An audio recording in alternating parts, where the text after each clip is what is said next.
You're listening to an audio blog from Ava Mind, a mental health app created to support your well-being every step of the way. Today's reflection is the mental health benefits of alone time and preventing burnout. Let's take a few moments together, just you and me, to slow down, to breathe, and to create some space for reflection. Today, we're talking about something simple but powerful, alone time, and how it can be a gentle antidote to the stress, overstimulation, and burnout that so many of us are carrying right now. Have you been feeling overwhelmed? Or maybe stretched thin, like there's just no room to think, let alone rest? If so, you're not alone. A recent report in the UK found that 1 in 6 adults experiences symptoms of anxiety or depression every single week. And almost half of all adults believe they've had a diagnosable mental health condition at some point in their lives. That's a lot of people quietly struggling, trying to keep up, show up, and hold it together. So in this moment, let's step away from all of that, even just briefly. Let's explore how choosing to be alone can actually help us feel more grounded, more clear, and more connected, both to ourselves and to others. When we say alone time, we don't mean loneliness. We're talking about solitude, the kind you choose. The kind that feels like taking a breath after holding it in all day. Alone time is simply time spent with yourself, on purpose, and without distraction. It might look like a quiet walk, reading a book, journaling, or just sitting with a cup of tea, letting your thoughts settle.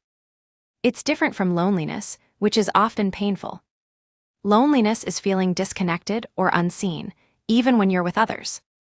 But solitude, that's about reconnection, coming home to yourself. In some parts of the world, spending time alone is deeply respected. In Japan, there's a beautiful practice called shinrin-yoku, or forest bathing. It encourages people to immerse themselves in nature, slowly and quietly, to calm the nervous system and restore the mind. In many Eastern traditions, solitude is seen as essential to self-discovery. Practices like meditation, silent retreats, and inward reflection are part of the path to wisdom. But in modern Western culture, we often get the opposite message: that if you're not busy, social, productive, something's wrong. Have you ever felt guilty for needing space? Or found it hard to just be alone without reaching for your phone? You're not alone in that, but maybe, just maybe, you deserve a little more permission to retreat and recharge. Let's break it down a bit more. Here are some of the ways that intentional alone time can support your mental well-being. 1. Recharging your mental battery. Think of alone time like plugging yourself in at the end of a long day. When we're constantly on, responding to people, notifications, work demands, it drains our mental energy. Solitude gives us a chance to pause, to reset. You might not notice it at first, but over time, carving out space for yourself can help you feel clearer, calmer, and more resilient. Take a moment here. When was the last time you truly felt recharged? 2. Building self-awareness. When we're always around others, it's easy to lose sight of what we actually think, feel, or want. Alone time invites us to check in, to notice what's going on under the surface. What are you needing right now? What's been tugging at your attention, quietly in the background? These are the kinds of questions we can start to answer in solitude. 3. Tapping into creativity. Some of your most creative, insightful moments probably didn't happen in a crowded room.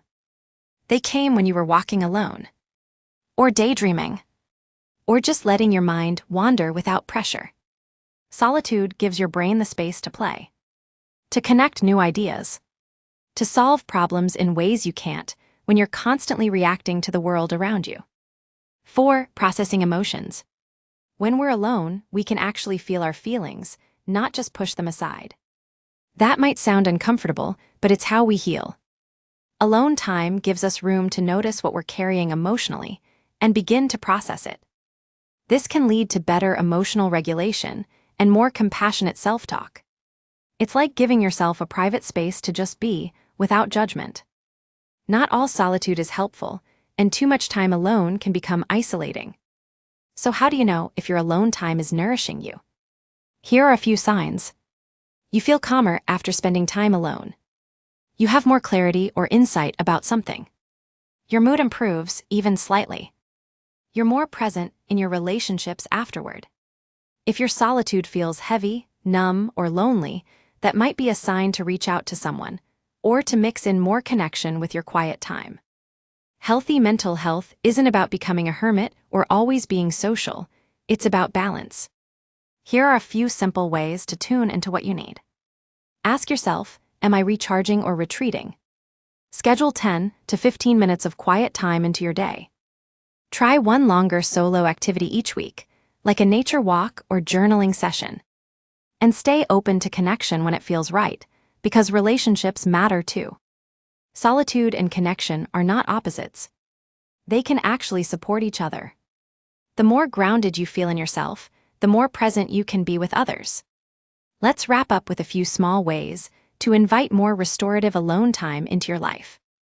Try a short meditation, even for just 5 minutes. Go for a phone-free walk and notice your surroundings. Start a simple journal with 1 line a day. Explore a creative hobby, something just for you. Practice a mindful activity, like stretching or tea making.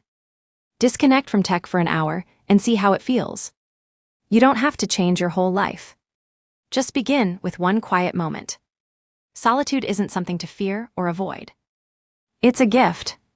One that allows you to pause, to reflect, to listen inward, and to reconnect with the part of you that knows what you need.